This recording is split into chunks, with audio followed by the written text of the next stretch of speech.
G'day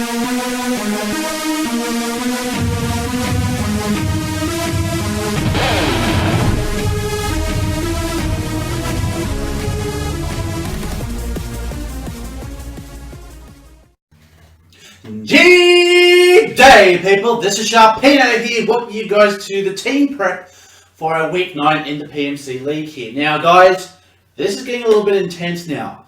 At this current point in the tournament, we are sitting in the bottom spot of our division. Even though we've got one of the best win records out of all the teams, because my division has like 2 of the 4 or 5 best teams in the league, it just shits because even with such a good record, I'm not possibly going to make the playoffs. So hopefully, with a win this week and a win hopefully when I verse Tyler and the Cleveland Cavaliers next week, we can guarantee us, or hopefully fight for a spot in the playoffs. If we lose this week or next week, it's over. So it's do or die at this point. If we lose this match this week, or we lose the match next week, we are guaranteed not to make the playoffs.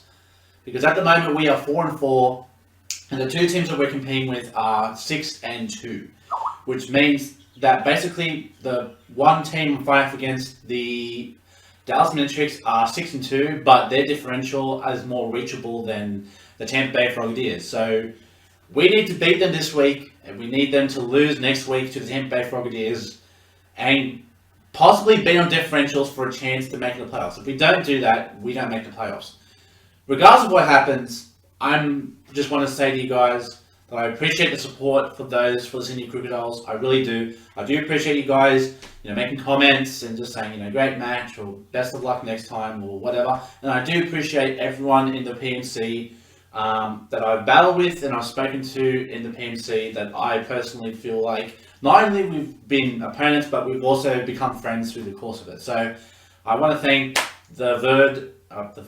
Well, first off, the Verd, because he's the coach of Tampa Bay Frogadiers, and he kind of helped me in the week 1 to kind of get me into that competitive stride. But also, I'd like to thank Jay Specs and Tyler Phantom Bates for them putting the PMC together, because it's been a terrific first league experience for myself, and I look forward to Season 2 when it comes out. So stay tuned for the draft for that Season 2, which should be in summer here, winter there. So, time zones.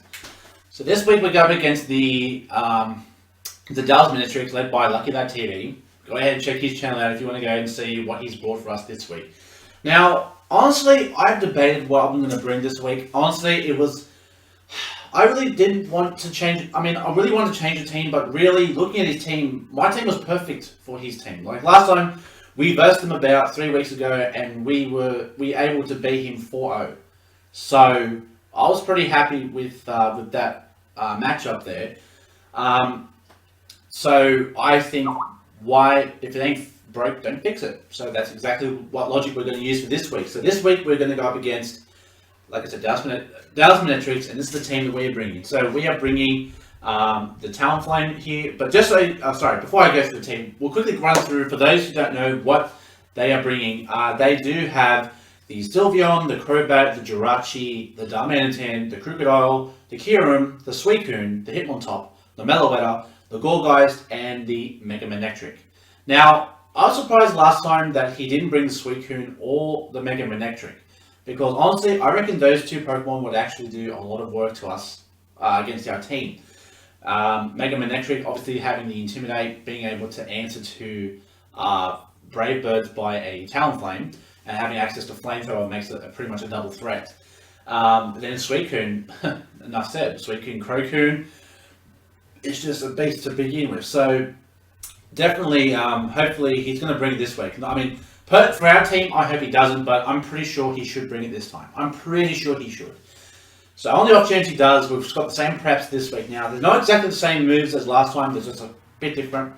What we have this week is we have a Talonflame, Sharpbeak, Gale Wings with Flare Blitz, Brave Bird, Will-O-Wisp, and Roost. Just your standard set for Talonflame there.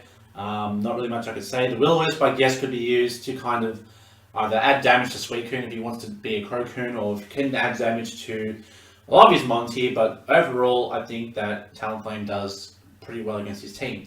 Next, we have Alakazam. Focus Sash with Magic Guard, Psychic, Shadow Ball, Energy Ball, and Knockoff. Now, Knockoff is a bit of a last-ditch effort, but basically, I like Knockoff because it basically reads into what the opponent could have as far as items, so it gives me information. And also with Knockoff as well, I guess he has Meloetta, I guess we could kind of use it as a move, maybe. But other than that though, standard set Psychic, Shadow Ball, Energy Ball for Suicune, and Knockoff. So that is the standard set that we got for Alakazam, and hopefully, like I said, we do come through this week with the win, and hopefully these two Pokemon, along with the rest of my Pokemon, will do well. This one we have Jellicent with Rocky Helmet, Water Absorb, Scald, Shadow Ball, Will-O-Wisp, and Recover. The exact same setup as last time. Obviously, being a good answer for the Suicune, being a good answer for the... I would maybe not Gold. I mean, could be Goldgeist, but it's a bit dicey. I mean, we saw they got absolutely destroyed by a knockoff from a Krookodiles, so we definitely know that Krookodile is definitely trouble right there. So we just have to make sure that Jellicent really is here just to really take on the Suicune, because if it's a Krookune with the only move being Scald, then we are pretty sweet to go with that. Next we have Sableye, Mega Sableye with Prankster, with Dark Pulse, Will-O-Wisp, Carmine, Recover. Exact same set as I brought last time. Mega Sableye obviously being, of course, the answer to Meloetta. The only downside to this is, of course, the fact that Meloetta does have access to Dazzling Gleam, which we did see in our last match, but hopefully, I mean, we could just see what happens. I mean, it really depends. I mean, at this point, it really looks like we're not going to get much of a chance to set up because his team does a lot of heavy hitters like Hiram and Darmanitan and all that. Even though Darmanitan's physical, Darmanitan could destroy us with a Flare Blitz, even though we are fully physically defensive. So we just have to make sure we play our cards right. So that's going to be the Mega Sableye, and obviously, of course, bouncing rocks and stats and all that as well. Next we have our specially defensive Tyranitar here, Citrus Berry, Sandstream. Now, the only thing I changed this time around, instead of having Payback and Thunder Punch, I gave it Stone Edge, Pursuit, Earthquake, and Stealth Rock. Now, it's the same as far as EVs and all that as last time. It's still careful, it's still max special defense, max HP. Basically, it's there to wall the Meloetta, because Meloetta really can't do much. Even a Dazzling Gleam would do jack shit to this Tyranitar. Tyranitar is just a force to be reckoned with. So, definitely happy with that one. Obviously, it gets checked by the Hitmontop, but we've got Sableye to kind of answer for it. So you have your hit and miss with that one. But obviously the Earthquake is there for the Darmanitan, it's there for the Jirachi, it's there for the Crobat if it goes for Roost, and all the other Shindig. So we should be pretty alright with that. So hopefully Tyranitar will definitely continue to come through the way it has been in the last match.